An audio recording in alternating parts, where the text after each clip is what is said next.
Robert Oliver Reed was born in Wimbledon in 1938. Within a year of his birth, his parents split up. It was the start of a severely disrupted childhood. In all, he went to 13 schools and sunk to the bottom of the class at every one. He left school an O-level dropout and was drafted into national service. On his return to Civvy Street in 1958, Reed and his elder brother David went looking for work. We used to go around London giving out our photographs to advertising agencies, and in the hope that they'd grab us and use us. And Ollie was an extraordinarily good-looking person. It's very difficult when you see photographs of him at the end of his life. I mean, in the early years, he was extraordinarily good-looking. I mean, the eyes,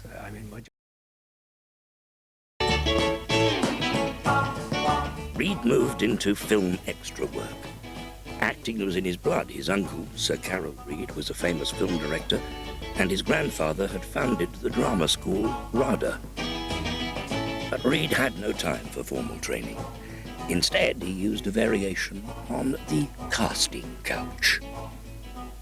You would go out to parties and find out at this party that there was a girl there who was the secretary of a casting director for the next film, and he'd spend the night with her.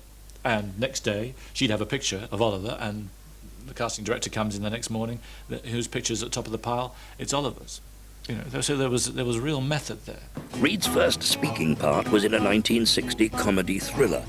It was a surprising role and an unconvincing performance for a man later notorious for his views on what he called puftas.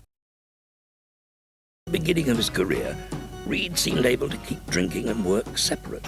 Seemingly immune from hangovers, he was never late on set, and he always knew his lines.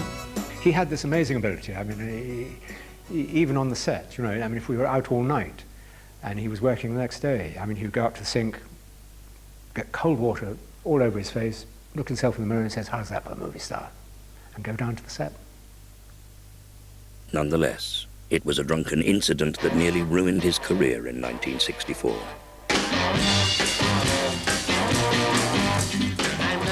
One night in April, Reed was attacked in the Crazy Elephant nightclub in London's West End.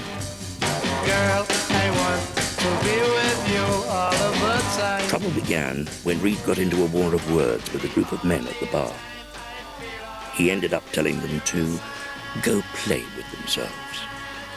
We went to the loo, and the door opened, and there's two guys there, and they were brandishing cut glass. They smashed the bottles, and Ollie said, "Come to help me have a pee then, have you?" And they just set about him. Believe that you and me last forever. Oh yeah. The gashes on the side of Reed's face needed 36 stitches. It put his career in jeopardy.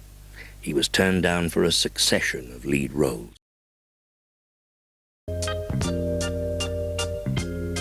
By the time he made the Three Musketeers in 1973, Hollywood producers were offering Reed plum roles in films like Jaws and The Sting. He was up there, and he had this immense following of aficionados. And he could have been an enormous star because Hollywood was ready to welcome him into very big parts in major pictures. His contemporaries Sean Connery and Michael Caine had already made the move to America. But Reed, the biggest fish in Britain, wouldn't cross the pond.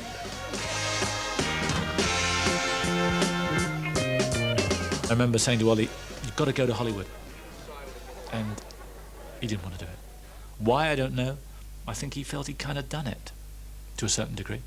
He was the biggest star in Europe at that stage. He needed to get another leg up to be the biggest star in the world, or among the best 5 stars in the world. He wasn't prepared to do that. To his eyes, that would be tarting himself around. They met when Josephine was 21. They tied the knot. You are now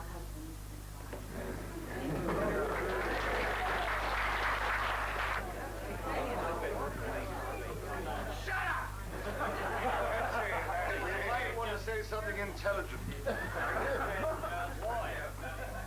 He loved her from day one.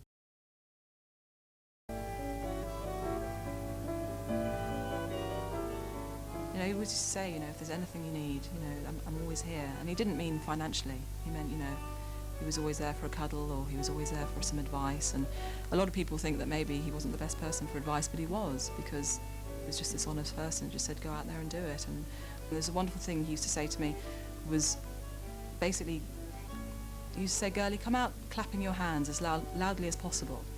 And by that he meant, just be honest. Be honest. There should be no falsities. There's always black and white. There's no grey. And just be as true to everyone as possible, and you can't go wrong. Failing that, just follow your nose.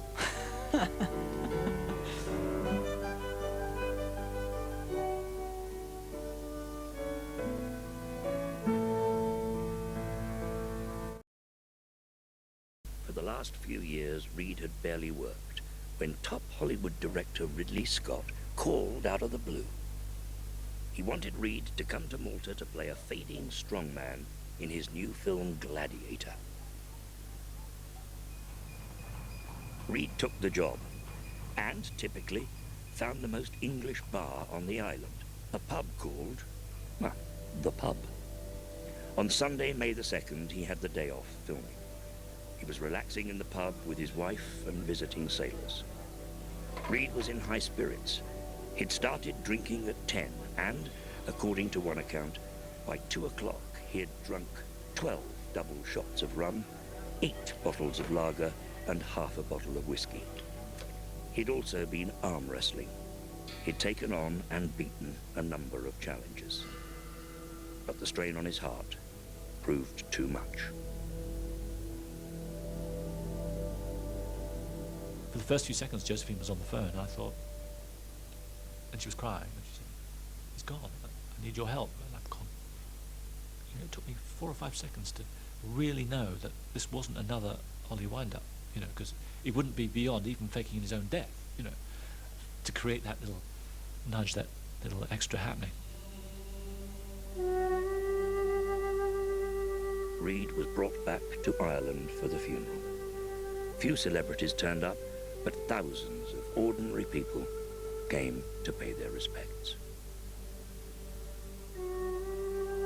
They got Ollie out of the wagon, you know, and a sort of amazing sort of, I mean, they're sort of clapping, and there were voices saying, go to it, Ollie. And then this piper, single lone piper piped up, and oh gosh, it was moving. I mean, I can hardly stop crying now.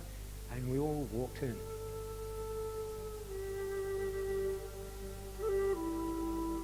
I never cry at funerals. I didn't cry at my mother's, I didn't cry at my father's. I cried at Oliver Reed's. I came back from the coffin weeping.